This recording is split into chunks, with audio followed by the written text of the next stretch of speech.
Welcome back to DriveDriverDriven. My name is Humble, and we're back on the Blunicorn rebuild.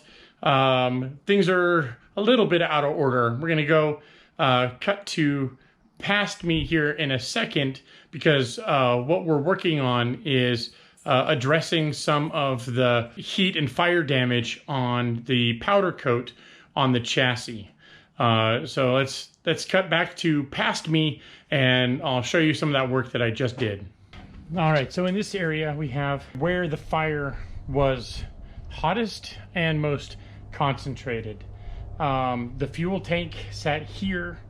The rods that flew out of the engine came into this area down actually here in the corner, and that is where the fire sparked. So we have a bit of burn here where an electrical fire from the harness that was cut burned into the powder coat. A lot of the powder coat here was singed or burned on. You can see where some of the tubes here have just burned all the way through. And then we have stuff like here. This is the some of the bonding agent for the body panels onto the chassis. So what I'm going to see is if we can clean it up with a wire brush, see how far we get into this area with the reach that this has, and kind of see what it looks like after we get that done. So let's get to it.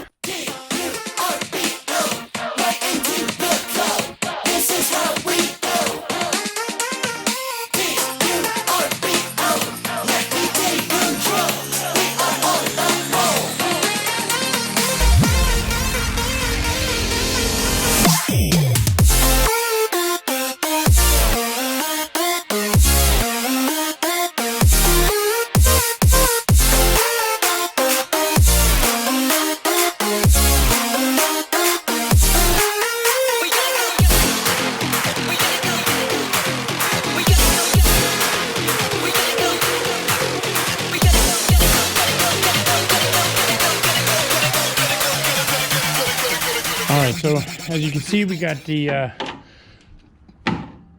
tubes cleaned up here.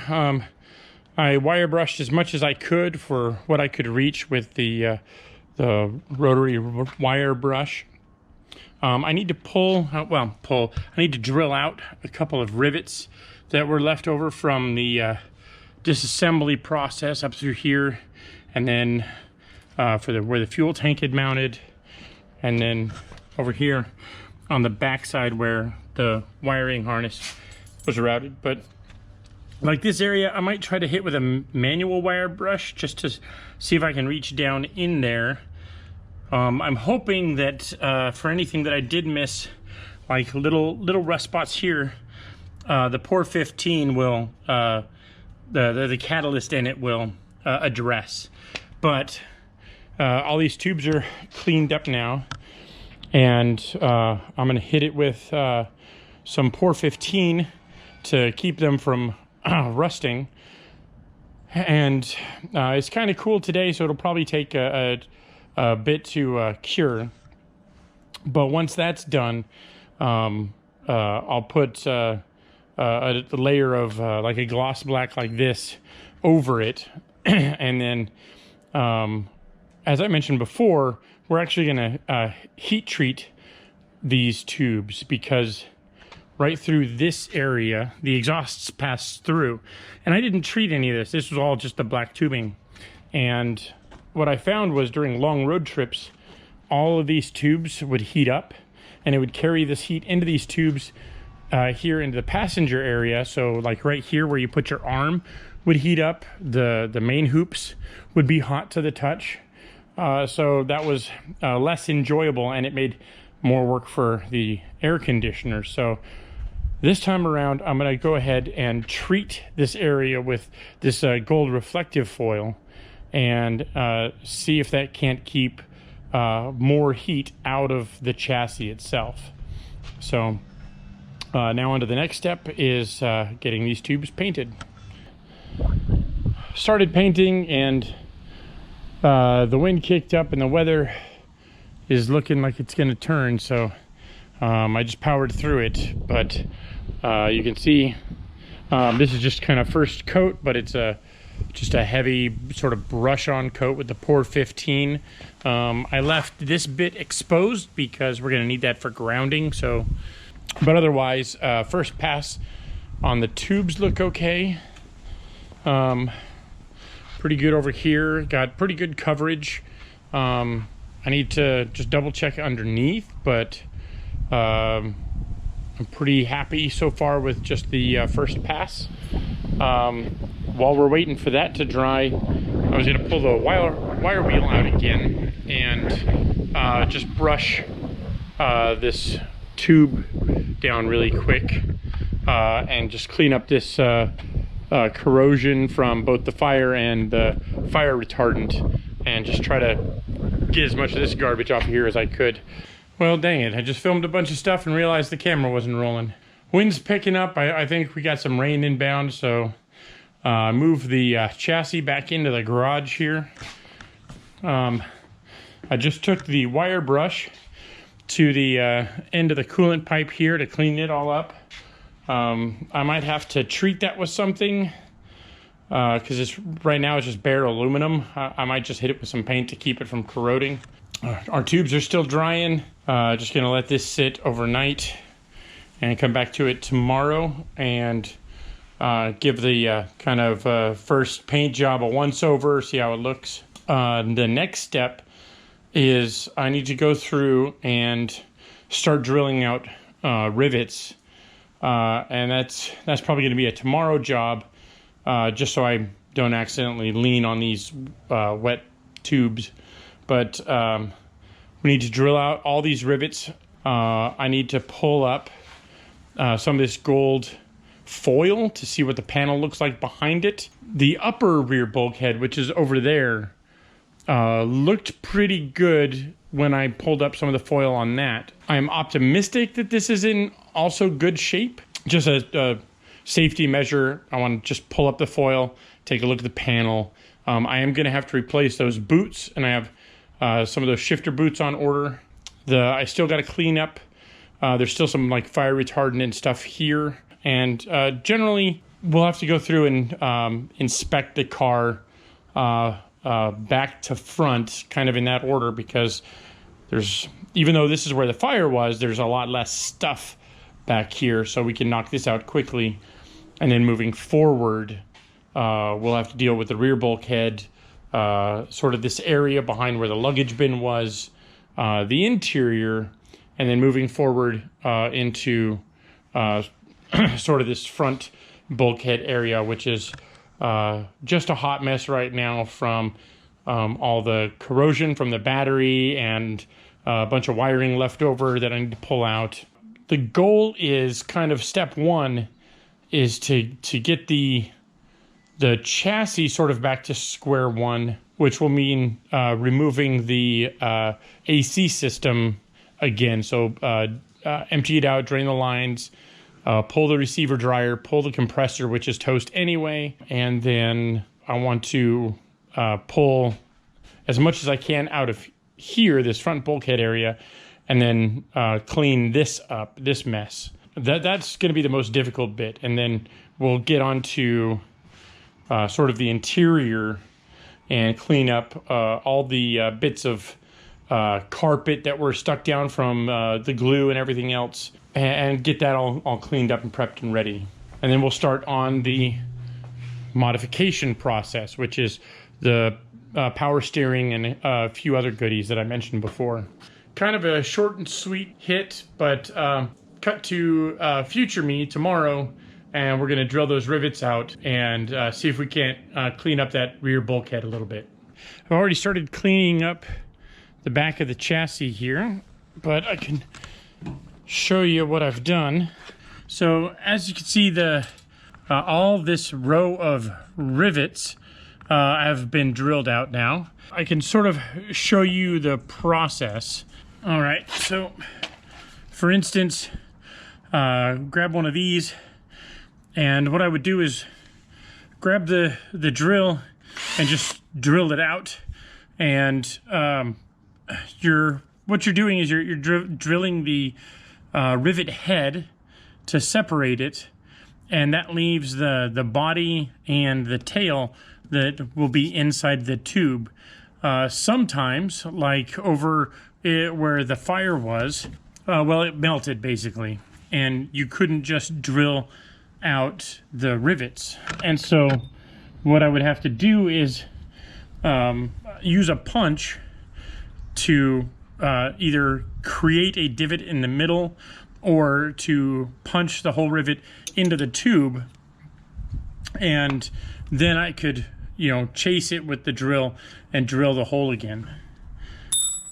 Now, that begs the question, what do I do about all the rivet tails that are going to be inside this tube now? If you don't do anything about those rivet tailings, they will just rattle around in all the tubes. And this is important because even though I'm rebuilding the car, you will have to drill out some rivets when you assemble an Ultima for the first time, because the body will come riveted to the chassis just in a couple of spots for safe transport.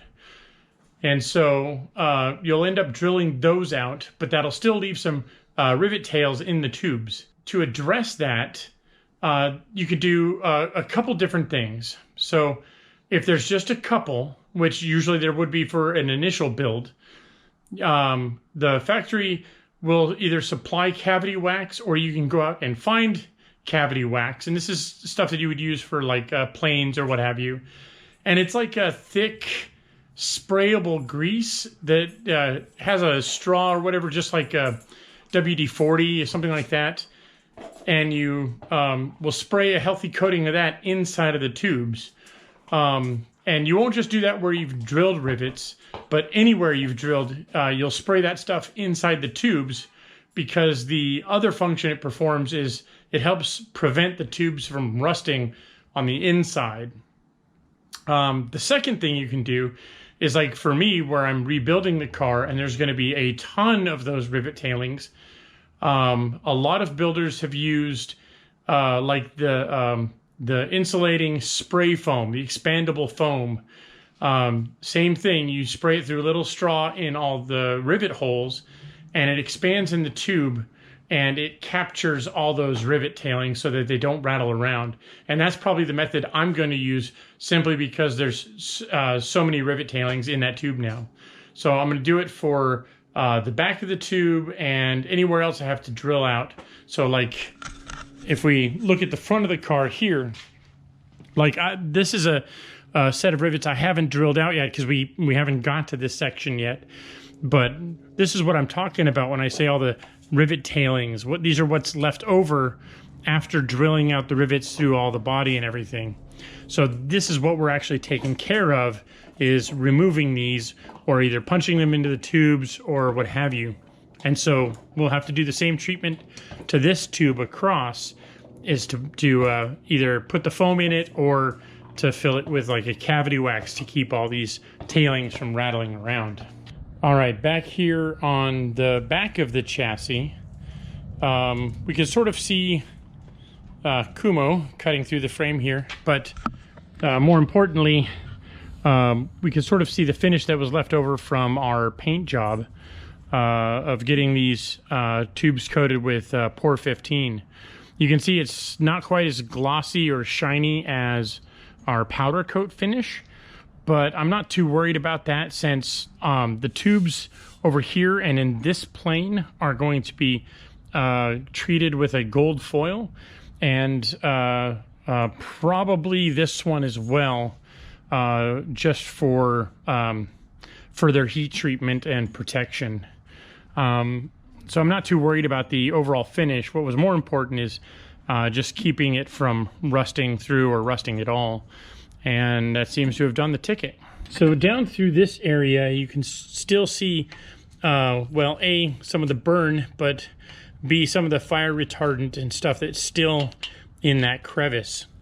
And so basically we have, this is our lower rear bulkhead panel. Inside of here, there's a piece of angle that rivets to this tube and rivets to this bulkhead panel. And everything is sealed up inside of there with the sealant. And so what I was going to do is just try and use this brush to see if we couldn't get some of that out of there. So the thing about this fire retardant is I believe it's still corrosive to the aluminum. And I'm not worried too much about this gold foil coming off because it's going to have to come off anyway. So I'm going to put the camera down, attack this for a little bit, maybe try some on the side here as well, and then we'll come back to it and see how I've done.